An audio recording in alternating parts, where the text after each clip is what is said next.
Student, आज मैं आपके लिए लेकर आया हूँ 1 जनवरी से 4 जनवरी तक का करंट जीएस और ये 2021 के नए करंट जीएस हैं और आप इसके लिए एक सेपरेट रजिस्टर बनाएंगे 2021 के करंट जीएस के लिए। तो हम इसमें काफ़ी इंपॉर्टेंट फैक्ट आपको देता चलूँगा, आप उनको नोट करते चलिएगा, जो कि आपके लिए कॉम्पिटिटिव एग्ज़ाम के लिए काफ़ी हेल्पफुल रहेंगे। ध्यान से समझते हैं। डीआरडीओ का स्थापना दिवस, डीआरडीओ का स्थापना दिवस मनाया जाता है 1 जनवरी को। 1 जनवरी को डीआरडीओ का स्थापना दिवस 1 जनवरी को, वैश्विक परिवार दिवस भी 1 जनवरी को और आर्मी मेडिकल कोर स्थापना दिवस भी 1 जनवरी को। तो 3 दिवस हो गए बेटा 1 जनवरी को, 3 दिवस हो गए 1 जनवरी को। डीआरडीओ का स्थापना दिवस, वैश्विक परिवार दिवस, आर्मी मेडिकल कोर स्थापना दिवस। तो डीआरडीओ की स्थापना 1 जनवरी 1958 को हुई थी, 1958। इसी वर्ष डीआरडीओ की स्थापना भी हुई थी। किसकी? DRDO, defence research and development organisation, defence research and development organisation, DRDO की स्थापना हुई। और इसी दिन नासा की भी स्थापना हुई थी, अमेरिका की अंतरिक्ष एजेंसी नासा। डीआरडीओ की स्थापना तो हुई, लेकिन साथ साथ में मैं कहना चाह रहा हूँ कि इसी वर्ष नासा की स्थापना भी हुई थी। हेडक्वार्टर इसका कहाँ पर है? डीआरडीओ का न्यू दिल्ली में। प्रमुख कौन है इस समय? जी सतीश रेड्डी। एक और इम्पोर्टेंट बात याद रखना कि इसरो की स्थापना 1969 में हुई थी और इसरो के प्रमुख कौन है? के सिवान, जिनको रॉकेट मैन ऑफ इंडिया कहा जाता है। इसी प्रकार से मैंने एक लिखा है, भारत में सुपर कंप्यूटर के जनक, किसी ने पूछा था, भारत में सुपर कंप्यूटर के जनक विजय भाटकर, भारत में सुपर कंप्यूटर के जनक विजय भाटकर बने। विजय भाटकर भारत में सुपर कंप्यूटर के जनक हैं। अगली इंपॉर्टेंट बात आती है कि 1 जनवरी को वैश्विक परिवार दिवस हो गया, ग्लोबल फैमिली डे, ठीक। आर्मी मेडिकल कोर स्थापना दिवस 1 जनवरी, 1 जनवरी 1764 को इसकी स्थापना हुई थी, आर्मी मेडिकल की। क्लियर बेटा हो? तो इसलिए 1 जनवरी को मनाया जाता है। सावित्रीबाई फुले की जयंती, सावित्रीबाई फुले की जयंती, सावित्रीबाई फुले की जयंती मनाई जाती है 3 जनवरी को, क्योंकि 3 जनवरी 1831 को उनका जन्म हुआ था। और भारत की पहली महिला शिक्षिका सावित्रीबाई फुले थीं, सावित्रीबाई फुले। सत्यशोधक समाज के संस्थापक कौन थे? ज्योतिबा फुले, ज्योतिबा फुले, सत्यशोधक समाज के महात्मा ज्योतिबा फुले। उन्हीं की ये पत्नी थी सावित्रीबाई फुले।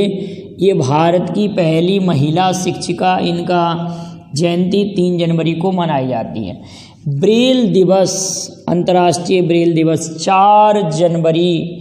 अंधों को पढ़ने वाली एक लिपि होती है ब्रेल लिपि, उसका आविष्कार लुई ब्रेल ने किया था। इनका पूरा नाम है लुई ब्रेल।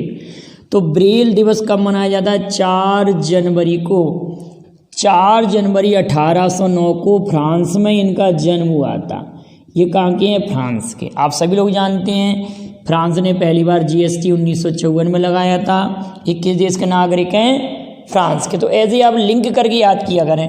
रेलवे बोर्ड के नए चेयरमैन, रेलवे बोर्ड के नए चेयरमैन और सीईओ कौन बने हैं? सुनीत शर्मा। बी के यादव के स्थान पर सीईओ, रेलवे के नए सीईओ सुनीत शर्मा 1 जनवरी 2021 से ये चुने गए हैं। क्लियर है? Bharat UNSC, United Nations security council, United Nations security council का सदस्य 2 वर्ष के लिए चुना गया है, 2021 से लेकर 2022 तक के लिए। ये 8वीं बार चुना गया है। पहली बार इसका सदस्य भारत कब बना था? 1951-52। भारत यूएनओ का सदस्य बना था 1945। यूएनएससी क्या? यूनाइटेड नेशंस सिक्योरिटी काउंसिल का अस्थायी सदस्य, स्थायी सदस्य नहीं बना बेटा, अस्थायी सदस्य। 8वीं बार चुना है 2021 से 22 के लिए। तो पहली बार 1951-52 में बना था आपको एक दो सनी याद करनी पड़ेगी, बाकी आप लिंक करके याद कर सकते हैं। 1967-68 1966 में हरित क्रांति आई थी, तो उसी के जस्ट एक साल बाद 67-68 में बना। 72-73 याद कर लेंगे, ये दो आपको लगभग याद करना है, ये और ये। 77-78 आप सभी लोग जानते हैं कि भारत में पहली बार गैर कांग्रेसी सरकार, मोरारजी देसाई की सरकार, 77-78 ऐसे याद कर लेंगे। 1984-85 याद हो जाएगी, इंदिरा गांधी का निधन। और 1991-92 उदारीकरण, खगोलीकरण, निजीकरण का दौर। आपको ये 3 सन तो याद हो जाएंगी, मोरारजी देसाई की सरकार, इंदिरा गांधी का निधन और उदारीकरण, खगोलीकरण, निजीकरण। और 67-68 72-73 ही मैंने उसे याद करना है, और 2011-12, क्योंकि क्वेश्चन ऐसे बन सकता है इस बार किसी कॉम्पिटिटिव एग्जाम में कि भारत यूएनओ की सिक्योरिटी काउंसिल का अस्थायी सदस्य किस वर्ष नहीं बना, तो बनने वाले सन आप याद कर लेंगे। 7 बार ये पहले बन चुका है, इस बार ये 8वीं बार बना है। 1 जनवरी से इसका कार्यकाल प्रारंभ हो गया भारत का। और इसमें स्थायी प्रतिनिधि कौन है भारत के? टीएस तिरुमूर्ति। यूएनएससी में स्थायी प्रतिनिधि TS Tirumurti. SAIL SAIL steel authority of India limited, आप बताएंगे इसका हेडक्वार्टर कहाँ पर है और इसकी स्थापना कब हुई? इसकी प्रथम महिला चेयरमैन सोमा मंडल। 96वां तानसेन संगीत समारोह में तानसेन सम्मान 2020 किसे दिया गया? पंडित सतीश व्यास को। अच्छे से याद कर लेंगे बेटा, सतीश व्यास, संतूर वादक सतीश व्यास को। और इसी में 2020 का राजा मानसिंह तोमर पुरस्कार अभिनव कला परिषद भोपाल को दिया गया। अभिनव कला परिषद भोपाल को दिया गया, याद रखेंगे इसको। Institute of engineering and technology का 2020 का, institute of engineering and technology का 2020 का इंजीनियरिंग पुरस्कार किसे दिया गया? तो आप कहेंगे BK यादव, मैं लिखा नहीं है इसलिए BK यादव को दिया गया। ये पुरस्कार किसको दिया गया? BK यादव, विनोद कुमार यादव को। और भारत में सुपर कंप्यूटर के जनक कौन है? विजय भाटकर, सुपर कंप्यूटर के जनक विजय भाटकर। यहाँ लिखा हुआ है जम्मू कश्मीर के नए चीफ जस्टिस, जम्मू कश्मीर उच्च न्यायालय के नए चीफ जस्टिस पंकज मित्तल बने हैं। और यहाँ के उपराज्यपाल कौन है? मनोज सिन्हा। एक जिला एक शिल्प योजना या अभियान किस राज्य सरकार ने प्रारंभ किया है? तो मध्य प्रदेश सरकार ने। और मध्य प्रदेश सरकार के उच्च न्यायालय के नए मुख्य न्यायाधीश कौन बने हैं? मोहम्मद रफ़ी से याद हो जाएगा, मोहम्मद रफ़ीक का शब्द और जोड़ना है। मोहम्मद रफ़ी गायक थे, मोहम्मद रफ़ीक का और याद करना है। मध्य प्रदेश उच्च न्यायालय के मुख्य न्यायाधीश बने हैं, जो कि पहले उड़ीसा उच्च न्यायालय के मुख्य न्यायाधीश हुआ करते थे। और उड़ीसा के आप याद कर लेंगे, देखिए मैं बीच बीच में आपको याद करा रहा हूँ। उड़ीसा में जगन्नाथपुरी की रथ यात्रा निकलती है, तो मुरली भगवान कृष्ण के अवतार हैं जगन्नाथ। तो एस मुरलीधर उड़ीसा में बने, एस मुरलीधर। और ये पहले कौन थे? एस मुरलीधर पंजाब और हरियाणा उच्च न्यायालय में ये जज थे। उड़ीसा के मुख्यमंत्री कौन है? नवीन पटनायक। राज्यपाल गणेशी लाल राज्यपाल हैं। और नवीन पटनायक मुख्यमंत्री हैं। मोहम्मद रफ़ीक कहाँ बने हैं? मध्य प्रदेश में। उड़ीसा में कौन? एस मुरलीधर। वैश्विक आतंकवाद सूचकांक 2020, इसका अर्थ क्या है बेटा? वैश्विक आतंकवाद सूचकांक 2020 का अर्थ क्या है कि इस सूचकांक में भारत 8th रैंक पर है। इसका मतलब है कि आतंकवाद से प्रभावित देशों में भारत की रैंक 8वीं है। कौन सी रैंक है? 8। पाकिस्तान 7वीं रैंक पर है और फर्स्ट सेकंड थर्ड प्लेस पर है अफगानिस्तान, इराक और नाइजीरिया। ये तीनों फर्स्ट सेकंड थर्ड प्लेस पर हैं। कौन कौन? अफगानिस्तान, इराक और नाइजीरिया। Afghanistan, Iraq, Nigeria. और भारत को इसमें 8th रैंक प्राप्त हुई है, 8वीं रैंक पर है भारत। एसोचैम के नए अध्यक्ष विनीत अग्रवाल। एसोचैम के नए अध्यक्ष Vineet Agarwal. Hypersonic wind tunnel HWT स्थापित करने वाला भारत तीसरा देश बना है। इससे पहले अमेरिका और रूस ने यह स्थापित कर चुके हैं। क्लियर है बेटाओ? आंध्र प्रदेश में अरूप कुमार गोस्वामी। आंध्र प्रदेश अरूप भाषा के आधार पर गठित पहला राज्य आंध्र प्रदेश। अरूप कुमार गोस्वामी सिक्किम में थे और यहाँ पर आ चुके हैं। मतलब सिक्किम में उच्च न्यायालय के मुख्य न्यायाधीश थे, वहाँ से इनका ट्रांसफ़र आंध्र प्रदेश में हो गया। यहाँ के CM वाई.एस. जगनमोहन रेड्डी और विश्वभूषण हरिनंदन गवर्नर हैं यहाँ के। और सिक्किम के नए कौन बने हैं? जितेंद्र कुमार महेश्वरी जो कि आंध्र प्रदेश के थे, वो सिक्किम में पहुंच गए, सिक्किम के आंध्र प्रदेश में आ गए। एक दूसरे का ट्रांसफ़र हो गया यहाँ से यहाँ तक।